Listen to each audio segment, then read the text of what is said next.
नमस्कार, दैनिक shift time में आप सभी का बहुत बहुत स्वागत है। अब जम्मू कश्मीर में अलग ही नज़ारा देखने को मिल रहा है। जनता भी इस समय सोच में है आखिर किसकी सरकार बनेगी। क्या लगता है जनता के जो मुद्दे हैं उन्हें हल कर पाएंगी जो नई सरकार बनकर आई। वही का अगर बात करें तो उमर अब्दुल्ला ने पहले ही मैंडेट में जो उनका मैंडेट था उसमें साफ तौर पर उन्होंने लिखा होता कि रिपील पीएसए यानी जिन पर जो पीएसए लगाया गया, जिस पर काफ़ी भाजपा ने कटाक्ष भी किया, विवाद भी हुआ, उन्हें यानी पीएसए हटाया जाएगा। वहीं पर 1 लाख जॉब्स की बात की थी। फ्री राइस जो थी, चावल जो 10 किलो पर्सन जो मंथली पर पर्सन को मंथली जो मिलेंगे 5,000 मिलेगा। जो इकोनॉमिकली वीकर सेक्शन की महिलाओं ने per month restore political and legal status होगा। 200 यूनिट्स तक की बिजली मुफ्त जो यूनिट है वो दिए जाएंगे। रिलीज पॉलिटिकल प्रिजनर्स, जो जितने भी सियासी लोगों को यानी जो कैद में रखा गया उन्हें रिलीज़ किया जाएगा। और 12 गैस सिलेंडर पर ईयर दिए जाएंगे, मुफ्त दिए जाएंगे। मैरिज असिस्टेंट स्कीम में 75,000 रुपया गरीब लोगों को यानी कि ये कहेंगे सहायता प्रदान की जाएगी। Free travel for women in public transport, public के जो ट्रांसपोर्ट होंगे उन्हें वीमेन के लिए फ्री किया जाएगा जैसे दिल्ली में था। और एलोकेशन ऑफ केरोसिन, आटा एंड शुगर। जैसा कि आप जानते हैं पहले राशन डिपो में जो चीज़ें आती थी, केरोसिन का तेल यानी जिसे मिट्टी का तेल कहते थे, चीनी भी आती थी, लोग सस्ते दामों में वहाँ से खरीदते थे, हर कोई वहाँ से खरीद सकता था। अब चीनी के दाम इतने हैं कि जो रसूखदार है वो फिर ले लेते, पर गरीबों को सोच समझ कर लेना पड़ता। अब राशन डिपो में भी इन चीज़ों को लाने की कोशिश की जा रही। वहीं पर एक बड़ी खबर जो निकल कर आती है कि 4 लोग जिन्होंने नेशनल कॉन्फ्रेंस से क्विट कर लिया था मैंडेट को लेकर, और नाराज़गी थी यानी मतभेद थे, पर वो मतभेद अब कहीं ना कहीं जो दिलों पर जमी बर्फ थी वो पिघलती नज़र आ रही है। खबर यह है कि जो 4 एमएलए जिन्होंने नेशनल कॉन्फ्रेंस को क्विट किया था और उसके बाद मैंडेट जो इशू किया गया था एमएलए को लेकर, एमएलए सीट को लेकर, वहीं पर उनकी जो तैयारी है अब घर वापसी की है। पूरी खबर क्या है आपके समक्ष हम रखना चाहेंगे, बताना चाहेंगे। जम्मू कश्मीर विधानसभा चुनाव के नतीजों के बाद टिकट वितरण के यानी कि मुद्दे पर नाराज़गी व्यक्त करने पर नेशनल कॉन्फ्रेंस छोड़ने वाले 4 स्वतंत्र विधायकों ने यानी कि इंडिपेंडेंट जो विधायकों से लड़े थे और नेका कांग्रेस के शानदार प्रदर्शन के बाद घर वापसी की तैयारी कर ली है। चुनाव में 7 स्वतंत्र उम्मीदवारों अपने अपने निर्वाचन क्षेत्रों में विजय हुई हैं, यानी उन्हें जीत हासिल हुई है। पूर्व न्यायाधीश मुजफ्फर इनमें से हैं, जो पूर्व जो जज हैं यानी न्यायाधीश जिन्हें कहा मुजफ्फर इकबाल खान ने राजौरी के थन्ना मंडी विधानसभा क्षेत्र से भाजपा के मोहम्मद इकबाल मलिक को 6,179 मतों से यानी वोटों के अंतर से हरा दिया। वहीं पर अगर बताएं कांग्रेस के टिकट पर चुनाव लड़ने वाले भारतीय गठबंधन के उम्मीदवार मोहम्मद शब्बीर खान, जिन्होंने 7,508 वोटों के साथ चौथे स्थान पर रहे। इंद्रवाल विधानसभा में निर्दलीय उम्मीदवार प्यारे लाल शर्मा ने एक अन्य स्वतंत्र उम्मीदवार गुलाम मोहम्मद सरूरी को, गुलाम मोहम्मद सरूरी जो है एक बड़ा नाम है और पार्टियों में अलग अलग पार्टियों में जा चुके हैं। अब उन्होंने इस बार ये बताया जा रहा है कि जो कि 643 वोटों यानी मामूली आंकड़े की अगर बात करें अंतर से हराया, जबकि कांग्रेस पार्टी की मोहम्मद जफरुल्लाह के साथ भारतीय गठबंधन के उम्मीदवार तीसरे स्थान पर रहे। एनसी कांग्रेस गठबंधन द्वारा कांग्रेस के लिए सीट छोड़ने के बाद शर्मा ने निर्दलीय चुनाव लड़ने का फैसला किया। नतीजे घोषित होने के बाद शर्मा ने कहा कि वे एनसी से जुड़े हैं और भविष्य में भी पार्टी में बने रहेंगे।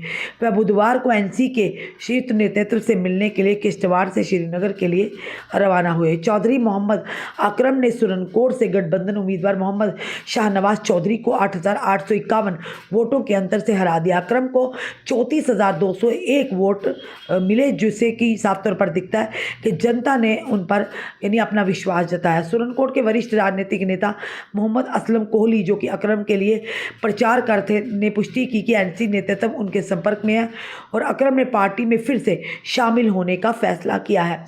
अकरम से फिलहाल संपर्क नहीं हो सका है। गठबंधन बनने के बाद अकरम ने एनसी छोड़ दी और कांग्रेस नेता शाहनवाज चौधरी को सुरनकोट निर्वाचन क्षेत्र से गठबंधन का उम्मीदवार घोषित किया गया था। डॉक्टर रामेश्वर सिंह ने बनी से जीत हासिल की। उन्होंने बीजेपी उम्मीदवार और पूर्व विधायक जीवन लाल को 2,048 वोटों से हराया।